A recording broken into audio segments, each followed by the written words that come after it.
मालकाचं, या गोविंद प्रभूचं जे मुख आहे, भगवान द्वारकाधीश कृष्ण परमात्म्याचं जे मुख आहे, याच्यासाठी जातीचा प्रबंध नाही. ब्राह्मणे, क्षत्रिय, वैश्य, शूद्रे असं काही सांगितलं नाही. महाराज त्याचं नाव घेण्यासाठी चांडाळ जरी असला तरी अधिकार. याच्या पलीकडे एक सांगू का? आदी करून वेश्या,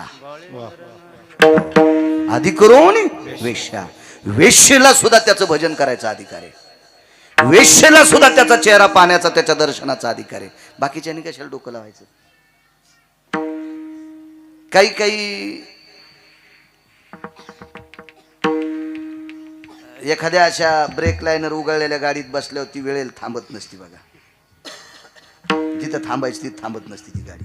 अशा काही काहीचे डोक्याची ब्रेक लाईनर उघडलेली मेंदूची, आशेच्या नादी लागून जे काल परवा परमार्थात आले का, हे पांचट माणूस आहे, त्याला काय भजनाचा अधिकार आहे?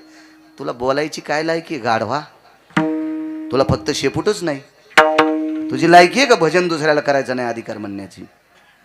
35च्या आतल्या पोरांना सांगतो, टोलनाक्यावर टाळ्या वाजतील ती कोण्या पंथातले? तृतीय पंथातले. वा, किती सन्मान करता तुम्ही त्यांचा, किती आदर करता त्यांचा. आपल्या कुळात जन्माला आला तर आनंद वाटेल, घरात जन्माला आला तर आनंद वाटेल, पाहुण्यात जन्माला आनंद वाटेल. त्यांनी जर सांगितलं मी आमक्याचा मेहून आहे तर आनंद वाटेल? नाही. ह्या तुम्हाला नाही वाटायचा, हा मला नाही वाटायचा. कारण आपल्या अंतःकरणामध्ये एक विषाची डब्बी आहे. आपल्या अंतःकरणात एक विषाचं फोल्डर आहे, विषाची डब्बी आहे. कारण आपण आपल्या मनानुसार पाहतो, मला हे आवडत नाही ते आवडत नाही. पण पंढरपुरातल्या मालकाकडे कोणाकडेच बघत असताना अंतःकरणात पाप नाही. कारण त्याला सुद्धा भजन करण्याचा अधिकार आहे. कारण आम्ही किती जरी कीर्तन करू करू बोंबललो ना, तर आमचं गाथ्यात नाव येणार नाही. आमचं गाथ्यात नाव नाही, त्यांचं गाथ्यात नाव आहे. कानो पात्रा खोदू पिंजारी, कानो पात्रा खोदू पिंजारी तो दादो, भजनिया भेदू हरीचे पायी, भजनिया भेदू हरीचे पायी, भजनिया भेदू हरीचे पायी. वा महाराज, मला सांगायचंय की विटेवरच्या मालकाचं भजन करण्यासाठी, त्याचं दर्शन करण्यासाठी, त्याचा पवित्र चेहरा पाहण्यासाठी जातीचा प्रबंध नाही, गरिबी श्रीमंतीचा प्रबंध नाही, प्रांताचा प्रबंध नाही, काही नाही, काही नाही. कोणी जा, सकळाची येते खट डोळियाची भूक नवजे माझ्या. फार श्रीमद भागवतात एक गोडसा प्रसंग आला, ऐकला असेल तुम्ही, तरी पण सांगतोय आजच्या कडव्याला पुरावा देण्यासाठी. इंदुधूम्न नावाचा राजा आहे. त्याला प्रचलित भाषेत किंवा अप्रचलित भाषेत पांडे नरेश म्हणतात. पांडे देशाचा राजा होता तो. नाव आहे इंदुधूम्न. या राजाला एका अधिकारी साधूचा शाप लागला आणि त्याला पशुची योनी प्राप्त झाली. पाहता श्रीमुख गोविंदाचे, भगवंताचं मुख बघितलं की दुःख जाते. पशुची योनी प्राप्त झाली, त्याला हत्तीची योनी, कुंजर, मतंग म्हणजे हत्ती, कुंजर म्हणजे हत्ती, गज म्हणजे हत्ती, हत्तीची योनी प्राप्त झाली. पण साधना भरपूर होती, काही जीवनात केलेली कामं शुद्ध होती. माणसाच्या जीवनातलं जे काम आहे का, हे पंढरपुरातल्या मालकाला आवडलं की कामच झालं. देवानं श्रीमंती दिली, एखादी पंगत कर. देवानं श्रीमंती दिली, वेळ दिलाय, जा ना पंढरपूरच्या वारीला, जा पैठणच्या वारीला, जा देहूच्या वारीला, जा आळंदीतल्या मालकांच्या दर्शना करता. अशा काही गोष्टी करत राहिले की ते विटेवरच्या मालकाला ते गोड वाटत असतं. तुमच्यासारख्या राजकीय क्षेत्रातल्या लोकांनी दादा तुम्हाला वाऱ्या जरी नाही घडल्या, समाजाची सेवा, गावाची सेवा घडली की हजारो वाऱ्या केल्याचं पुण्य तुम्हाला प्राप्त होते. एखादा पाण्याचा बोर पाडा, त्या बोरचं जर पाणी पित असेल तर 100 वाऱ्या पंढरपूरच्या केल्याच्या तुम्हाला प्राप्त. अर्थभूता द्यावे दान.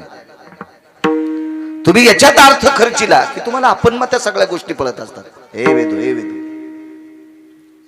शांत जा, जा, जा.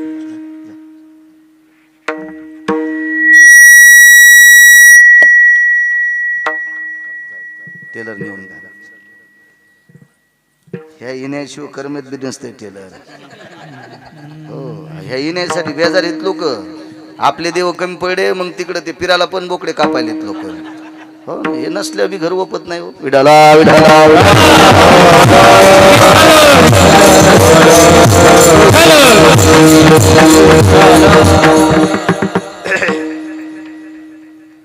शाप प्रदान झाला, पण कामच चांगली होती जीवनात. महाराजांना प्रणाम केला. उद्धार हत्तीच्या योनीमध्ये त्याच्या नामाचं स्मरण करशील आणि एके दिवशी तो तुला सोडवण्यासाठी येईल. या पशुच्या योनीतून तुला तो मुक्त करील. ऋतुमान नावाचं सरोवर होतं. या ऋतुमान नावाच्या सरोवरामध्ये गजेंद्र नावाचा, त्याला गजेंद्र म्हणतात पुराणामध्ये. गजेंद्र हत्ती आहे, तो कुंजर आहे. तो हत्ती पाण्यामध्ये जलक्रीडा करत होता. हत्तीला पाणी जास्त आवडते. आता इथून पुढच्या 2-3 महिने म्हशीला चारा कमी पाणी जास्त असलं ना तर 5-5 घंटे मसाला डुबलेलाच राहतात. फक्त नागपुड्यावरी काढतात. ह्या अंगाव त्या अंगाव, ह्या अंगाव त्या अंगाव मसाला लोळतच राहतात. एसी लावून फॅन लावून. कशाला तिकडे घेतलं मी ह्या म्हणायला लागलो. त्याला एसी फॅन लावायचं कामच नाही ना. त्या चिखलाला अंग असलं की त्याचं गार होतं. म्हशीलाही गार आवडतंय, हत्तीला पाणी आवडतंय. पाण्यात प्रपंच करत असताना आपला शत्रू इथं आहे तो हत्ती विसरून गेला. बऱ्यापैकी माणसं एखाद्या लोभात पडले की त्याला आपला शत्रू कळत नसतो. आणि नकर आणि मकर आणि त्याचे नकर नकर एका ठिकाणी मगर सुद्धा शब्द आहे. पाय धरला आणि मग मात्र लक्षात आलं आता कोण आपल्याला वाचविल. सोडविना राजा देशीचा चौधरी अनेक सोयरी भली भली. मोठमोठाली लोक असतील, पाहुणे असतील, इष्ट असतील, मित्र असतील, सज्जन असतील, सखे असतील, सोयरे असतील. अंतकाळाच्या वेळेला याच्यातलं एकही काम येत नाही. महाराज जिच्या सोबत आपण 7 फेरे घेतलेत का. शेजीची कामिना दूर राहे, मित्राले गोत्र झाले, तेही मशानीहून परतले, किंवा टाकोनी पळती रांडा पोरे, अंती होती पाठ मोरे. ही सगळी लोक पेटवायपर्यंत येतात, पण कोण नाही. संपत्तीचे